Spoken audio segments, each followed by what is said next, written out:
What's up, YouTube? Welcome to More Trades. Okay, this is Bitcoin on the 2 hourly chart. You can see that we're forming a bearish formation, a possible head and shoulders that would give us a target, a breakdown target of 22,500 if we take it from the tip of the head till the neckline, the projected neckline. If you go from the tip of the head to the projected neckline, would be somewhere around here.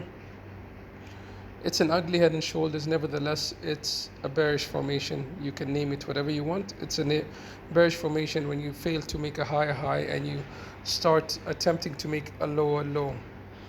We could go down to 21,879.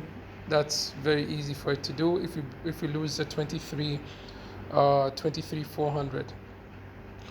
On the other hand, you can see that we don't have much support. You can see we had, if we get to 21,879, 21,9, we would be around here. You don't have much support up till the 21,4, 21,5 range. So 21,4, 21,5, if you continue lower, that's where our support could be. And if you look at Ethereum, which is a mover for the altcoins, Ethereum is also in a bearish formation, something like a Bart Simpson head. As you see over here, when we have this formation, we dump a bit. And at the moment, we're forming the same formation, and we could go as low as the 1,720, which we have strong support. And that is because we don't have much consolidation over here. If we lose the 1,830, 1,811 range, then you come down to the 1,720. So 1,811 is the next point, then 1,720. Solana is another coin I like to look at because it and Ethereum move before the rest. Solana is also at critical support. A loss of this could bring us down to 41.26 and possibly down back to 40. So yeah, you need to be aware of that. Whenever you have these big green pumps that we like, they usually mean that we don't have consolidation. It's very easy to dump down. On the other hand, which makes this even worse, the DXY is above support again, 105.005. I mentioned this level a lot, and we're forming a double bottom over here with a measured move.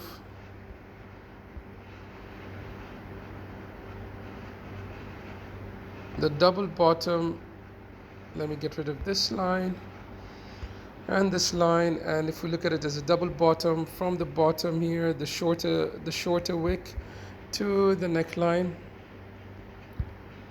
that could take you as high as back to this resistance, which was support 106.358.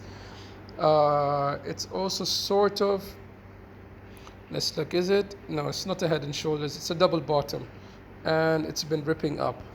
The VIX, on the other hand, the VIX is a volatility index, and when the VIX is high, you buy. So when the VIX is high, that means things are at their lowest. When the VIX is high, everything else is at its lowest.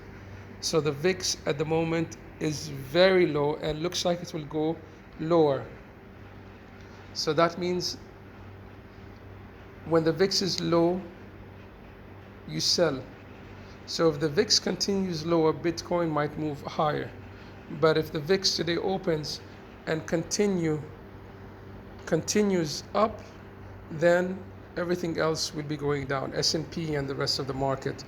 The Nasdaq and the Dow Jones, the Nasdaq, we opened today, and we are above our daily open, so that's good news. From when we opened, we moved up, and now we're testing our daily open. The Dow Jones is also doing the same, I believe, yeah. So the Dow Jones and the Nasdaq are testing the daily open, and if they move up, naturally Bitcoin would move up. Bitcoin is testing last week's high, which was last week's resistance, and today it will be today's support. So we are testing last week's high. If we lose that, then possibly we'll come down to last week's low, which was at around 22,376. If you haven't already, please subscribe to the channel, smash the likes, and share the videos, comment. If you have any particular things you want TA on, let me know, and I'll get it out there. Thanks for watching. More trade.